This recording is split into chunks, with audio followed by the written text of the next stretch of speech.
എല്ലാവരും ഇതെല്ലാം മാധ്യമങ്ങളുടെ ക്യാമറകൾക്ക് മുമ്പിൽ നടന്നുകൊണ്ടിരുന്നതല്ലേ? ഏതെങ്കിലും ഒരു നേതാവ്, ഏതെങ്കിലും ഒരു പ്രവർത്തകൻ ആൾക്കാരെ പ്രകോപിപ്പിച്ചിട്ടുണ്ടോ? ഇവിടെ മുൻ മന്ത്രി ഉൾപ്പെടെ എല്ലാ ആൾക്കാരും ഇല്ലേ? ശ്രീ ശിവൻകുട്ടി ഉൾപ്പെടെയുള്ള എല്ലാവരുടെയും ജോലി എന്തായിരുന്നു? അതായത് പ്രവർത്തകരെ സംയമനം പാലിക്കുക എന്നുള്ളത്. ഇപ്പോൾ ഇവിടെ ഈ പാർട്ടി ഓഫീസിലേക്ക് ഇരച്ചു കയറിയിട്ട് ഒരു സീൻ ഉണ്ടാക്കണമെന്ന് കേരള പോലീസിന് അങ്ങനെ ഒരു ധാർഷ്ട്യം ഉണ്ടാക്കേണ്ട കാര്യം എന്താണ്? അതൊന്നും സമ്മതിക്കാൻ പോകുന്നില്ല. പ്രവർത്തകരെ നിയന്ത്രിക്കുന്നതിൽ സംസ്ഥാന നേതൃത്വം ഉൾപ്പെടെ മുന്നിൽ വെച്ചാണ്. ഒന്നാമത്തെ കാര്യം എന്ന് വെച്ചാൽ ഈ രാവിലെ ഈ പ്രഭാതം പൊട്ടി വീഴുമ്പോൾ ഇതുപോലുള്ള റെയ്ഡ് എന്നുള്ള ആഭാസവുമായിട്ട് വന്ന് ഈ കേരള സമൂഹത്തെ ഇതുപോലെ പ്രകോപിപ്പിക്കുന്ന ഇഡിയുടെ നടപടിയല്ലേ യഥാർത്ഥത്തിൽ അപലപിക്കേണ്ടത് അല്ലേ? പക്ഷേ ഇത്തരത്തിലൊരു കാര്യം വന്നു കഴിഞ്ഞാൽ അതിനെ നിയമപരമായിട്ടോ രാഷ്ട്രീയമായിട്ടോ നേരിടും. ഞങ്ങൾ പറഞ്ഞല്ലോ, ഞങ്ങൾ നിയമപരമായും രാഷ്ട്രീയപരമായും നേരിടുമെന്ന് പറഞ്ഞല്ലോ. പ്രതിഷേധിക്കാനുള്ള ഞങ്ങൾക്കൊരു അവകാശമുണ്ട്.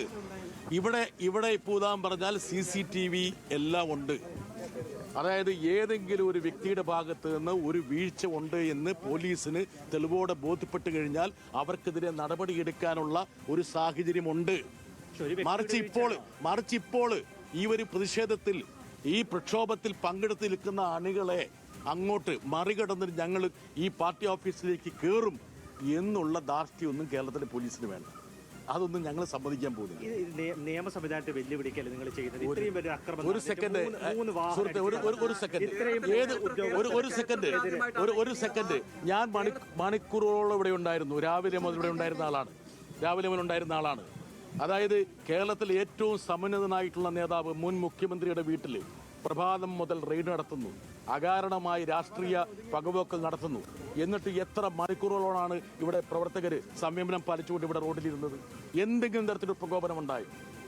തൊട്ടപ്പുറത്തുള്ള ഗേറ്റിനുള്ളിലേക്ക് ഞങ്ങൾ കയറുന്നതിന് എന്തെങ്കിലും തടസ്സം ഉണ്ടായിരുന്നോ? എന്തെങ്കിലും ഞങ്ങൾ ചെയ്തിട്ടുണ്ടോ? ഒന്നും ചെയ്തിട്ടില്ല.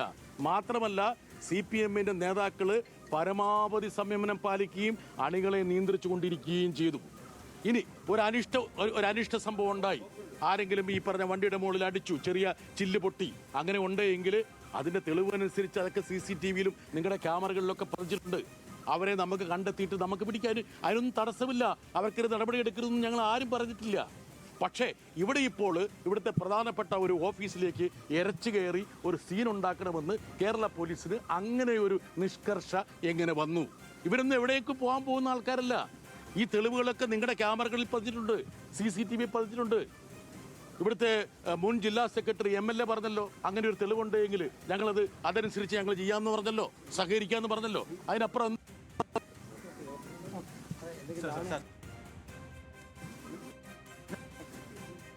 ജോൺ ബ്രിട്ടാസ് ഇപ്പോൾ മാധ്യമങ്ങളെ കാണുകയായിരുന്നു.